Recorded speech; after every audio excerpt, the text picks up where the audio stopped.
বৃহস্পতিবার সকালে যশোর সদরের ঐতিহ্যবাহী ইসালি মাধ্যমিক বিদ্যালয়ের কনফারেন্স রুমে এসএসসি পরীক্ষার্থীদের প্রাক নির্বাচনী পরীক্ষার ফলাফল প্রকাশ অনুষ্ঠান অনুষ্ঠিত হয়েছে। এতে প্রধান শিক্ষক মোহাম্মদ রবিউল ইসলামের সঞ্চালনে ও অত্র বিদ্যালয়ের সভাপতি, বাংলাদেশ জাতীয়তাবাদী কৃষক দলের ইসালি ইউনিয়নের আহ্বায়ক হারুনা রশিদের সভাপতিত্বে অতিথি হিসেবে বক্তৃতা রাখেন স্বপ্নচারী আইডিয়াল স্কুলের প্রধান শিক্ষক মোহাম্মদ ইমরান হোসেন, ইসালি মডেল কলেজের ভারপ্রাপ্ত অধ্যক্ষ এস.এম. হাফিজ শরীফ, ইসালি ইউনিয়ন বিএনপির সিনিয়র সহসভাপতি আশরাফ আলী, ইসালি মডেল কলেজের প্রতিষ্ঠাতা শহীদুল ইসলাম, বিদ্যালয়ের সাবেক ছাত্র ও সুধীজন মোহাম্মদ নাহিদ হাসান।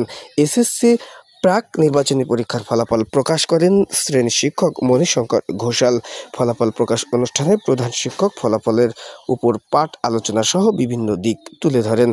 বিদ্যালয়ের সিনিয়র শিক্ষক মোহাম্মদ মোস্তাক হাসান মেন্টুর উপস্থাপনায় স্বপ্নচারী আইডিয়াল স্কুলের সৌজন্য মেধাবী শিক্ষার্থীদের মাঝে শিক্ষা উপকরণ বিতরণ করা হয়।